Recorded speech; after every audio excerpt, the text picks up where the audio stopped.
Oi, Jenny, seja muito bem-vinda. É uma honra ter você aqui. Opa, a honra é toda minha. Bom, para iniciar essa entrevista, eu queria pedir para você contar um pouquinho sobre você, sobre a sua trajetória, para a gente te conhecer um pouquinho mais. Bom, como ela disse, meu nome é Jane, eu sou do sul do país, sou de Londrina, no Paraná. Eu fiz graduação aqui na UEL, Universidade Estadual de Londrina. Comecei em 2010. Foi quando eu já comecei a desenvolver um certo interesse por fotografia. No último ano, eu já fiz meu TCC em fotografia também. Aí, em 2014, eu me mudei para Campinas. Lá eu fiz mestrado com o professor Ricardo Darrabi e com o Diego Aranha. E atualmente eu estou fazendo doutorado, lutando aí, né, para terminar e quem sabe fazer um pós-doc. Perfeito, Jenny. Está sendo muito legal conhecer um pouquinho mais sobre você. E a gente vai dar início, enfim, à nossa entrevista.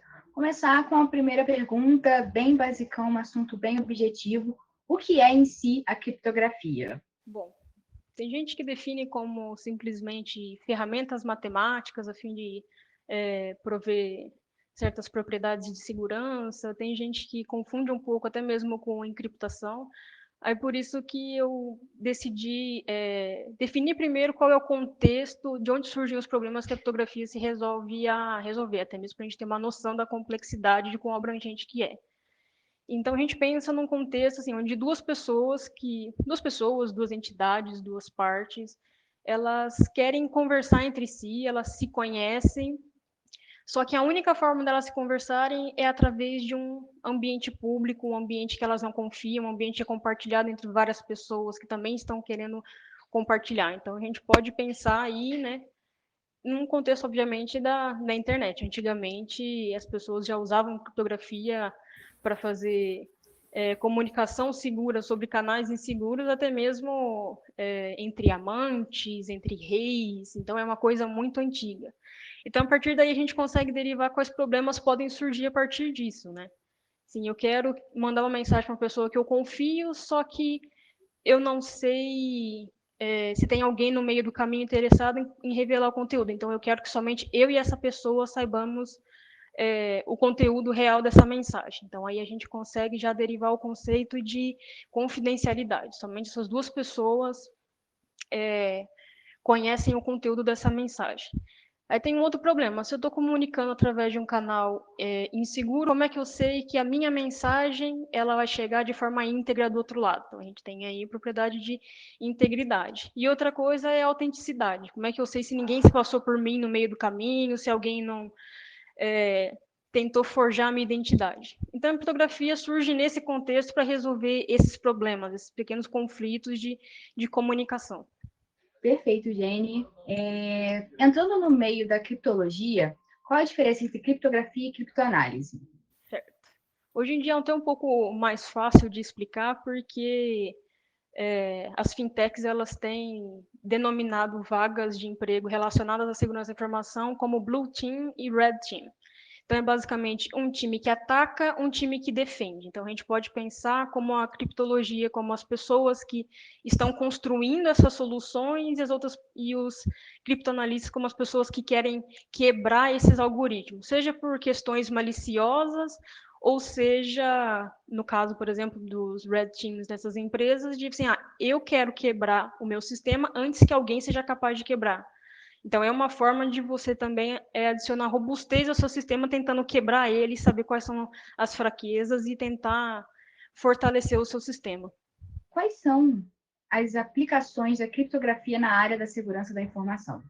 Bom, a gente aplica basicamente usando justamente protocolos e algoritmos que provêm essas três propriedades. Né? Na segurança da informação, existem várias propriedades desejáveis que você quer incorporar ao seu sistema, e a criptografia fornece três delas, ou quatro. Às vezes as pessoas incluem também o conceito de não repúdio.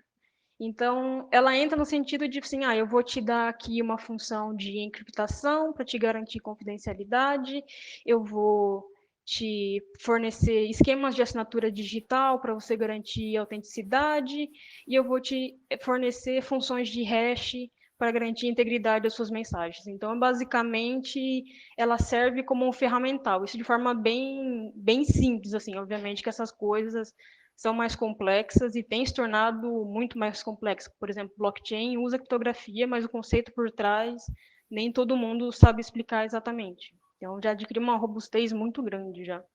E, Jenny, sabendo das aplicações, quais são os principais tipos de criptografia? Principais tipos? Bom, geralmente a gente separa em três grandes classes, que são primitivas simétricas, primitivas assimétricas e funções de hash. Então, falando assim, usando keywords, né? A gente pode pensar em criptografia simétrica como uma cifra de bloco, que é o AES ou o DS, que é bem conhecido, assim, então talvez alguém já tenha ouvido falar dessas siglas.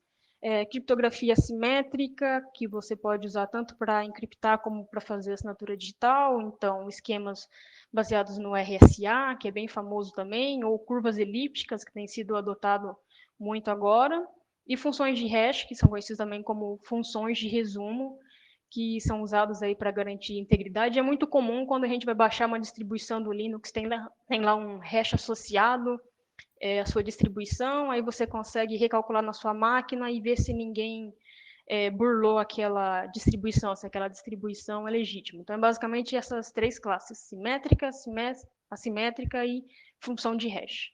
Por onde começar a estudar sobre criptografia?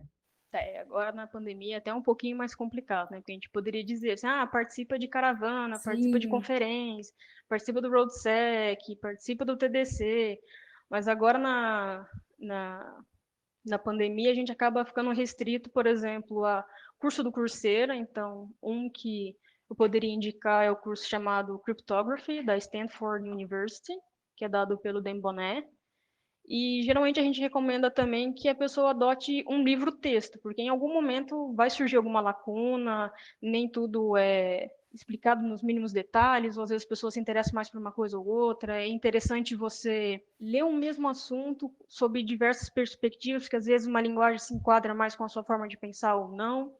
Então, um livro que a gente geralmente recomenda é o Cryptography, Theory and Practice, do Stinson e Patterson. E até para quem tiver mais curiosidade, na última página do primeiro capítulo, ele também elenca vários livros da área, assim, que geralmente são usados nas disciplinas de introdutórias de criptografia. Então, essa é uma outra fonte. Você pode procurar na internet cursos de criptografia dados nas universidades e ver o material didático que os professores têm usado, até mesmo para saber quais estão mais atualizados, né? Perfeito, Jenny. E agora, para a gente saber, há espaço no mercado de trabalho para quem se especializa em criptografia? É até um pouco clichê, né? Porque geralmente as pessoas acham, você trabalha com segurança e criptografia, você vai trabalhar para banco. E realmente é uma área assim que é óbvio que todos os dados que estão transitando ali são importantíssimos, são sigilosos, você precisa garantir segurança, você precisa usar a criptografia para garantir essas propriedades de segurança, né? Até mesmo para você passar credibilidade para os seus clientes.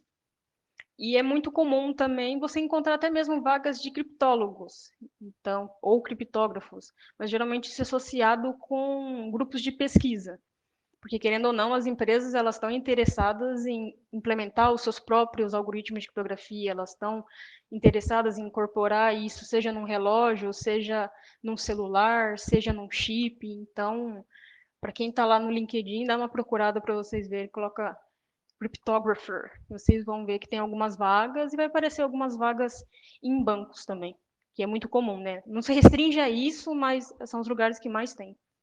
Sim, Jenny, com certeza. E pensando nisso, partindo desse princípio, você acredita que esse mercado de trabalho ele tende mais para a área acadêmica ou mais para a área empresarial? Pela experiência que eu tenho, que não é tão grande assim, né? Eu trabalho com fotografia só desde 2013 e eu tenho estado puramente na academia.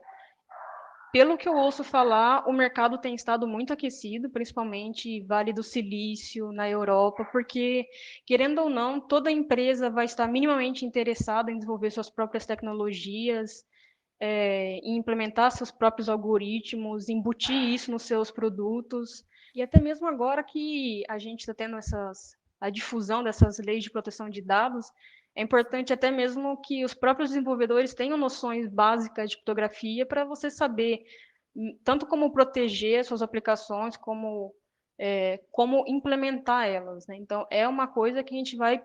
Acredito que a demanda vai aumentar um pouco por conta desses requerimentos novos de privacidade. Ótimo, Jenny. Quais áreas de atuação e segurança que exigem mais conhecimento de criptografia e em que posições esse conhecimento é mais valorizado? Bom, como eu tinha mencionado, eu acho que esses times de ataque e defesa dentro de banco, mas realmente isso acaba se casando um pouco com o que eu disse na última pergunta. Eu não sei se isso tem acontecido de fato na prática, se as empresas realmente estão exigindo esse conhecimento, mas é de muito interesse que os seus desenvolvedores tenham uma noção básica de como implementar. Às vezes, um simples script que você implementa, uma lambda function que você tem que implementar, que às vezes tem que transmitir uma informação que é sensível para o seu cliente, ele te pede isso e você não vai ter necessariamente um especialista em criptografia acessível em todas as empresas. Então, você tem que ter um conhecimento mínimo ali de saber, não, essa aqui eu vou encriptar assim, usando esses e esses mecanismos, e mais do que isso, saber como usar os algoritmos. Essa é uma outra parte que é um pouco delicada na área, que não somente quais algoritmos usar, mas como utilizá-los. Então, apesar de ter essas demandas em grupos de pesquisa, em empresas de alta tecnologia e bancos, eu imagino que isso vai acabar se difundindo entre as empresas de tecnologia que tenham que manipular dados de clientes, dados importantes, assim. Quais as vantagens e desvantagens da criptografia simétrica, assimétrica e funções de resumo? Cada uma delas, hoje em dia, já tem uma função muito bem definida.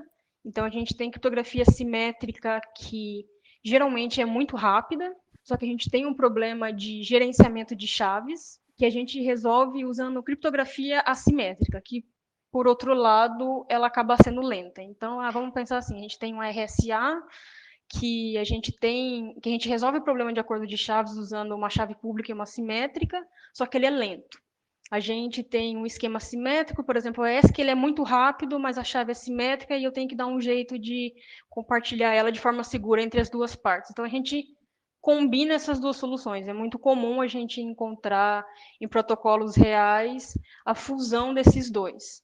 E função de resumo, geralmente, é um gargalo em implementações, principalmente se a gente vai implementar num celular, em um microcontrolador, é uma das operações mais caras, mas basicamente assim, ela é insubstituível, né? Não é igual a encriptação simétrica e assimétrica que você pode combinar e gerar uma outra solução. Ela tem o seu propósito, apesar dela ser lenta, a gente precisa disso para geração de resumo, fazer a geração de hash. Ótimo, Jenny. Vamos para a última pergunta. Quais sistemas criptográficos são usados em uma criptografia de disco ou VPN? Até vou fazer um link com o que eu acabei de falar. Geralmente, criptografia de disco, voltando para aquele modelo que eu criei, né? A gente tem duas pessoas que confiam em si mesmas, querem compartilhar algum segredo. Na verdade, é como se essas duas pessoas fossem uma pessoa só. Então, eu quero armazenar no meu disco. Então, não necessariamente eu preciso fazer um acordo de chaves. Então, é muito comum a gente usar primitivas simétricas, que são muito eficientes, até mesmo porque a gente tem HDs que giram em torno de 1 terabyte, né? Então, você precisa de algo com uma grande vazão. Aí, você tem dentro do seu sistema operacional algum dispositivo, seja ele hardware, seja ele alguma zona segura no seu kernel, para salvar essa chave simétrica de forma segura. Agora, a VPN, ela já vai usar mais essa combinação das duas soluções que eu tinha falado, de criptografia simétrica com assimétrica. Então, um túnel VPN é você querendo criar uma rede privada em um ambiente público. Então, você vai ter um acordo de chaves, e você vai transmitir essa chave simétrica entre as duas pontas, o servidor VPN e a sua máquina, e a partir daí você vai fazer essa comunicação usando aí, por exemplo, o AES. Eu uso o AES como exemplo porque ele realmente é um dos mais conhecidos. Perfeito, Jenny. Agradeço muito pela sua entrevista. Bom, só reforçar, né, quem quer começar realmente olha no Coursera, hoje em dia tem muito material online, procura por livro de criptografia no Google, hoje em dia é fácil achar PDF. Pode ser um pouco pedregoso no começo, porque realmente, até quando a gente olha em filmes, né, que nem Imitation Game, fala lá do Bletchley Park, que tem um monte de gente que trabalha com criptografia, geralmente são matemáticos, realmente, se vai lidar bastante com matemática, com conceitos, até mesmo que a gente não vê no colégio, mas é muito legal. E é isso.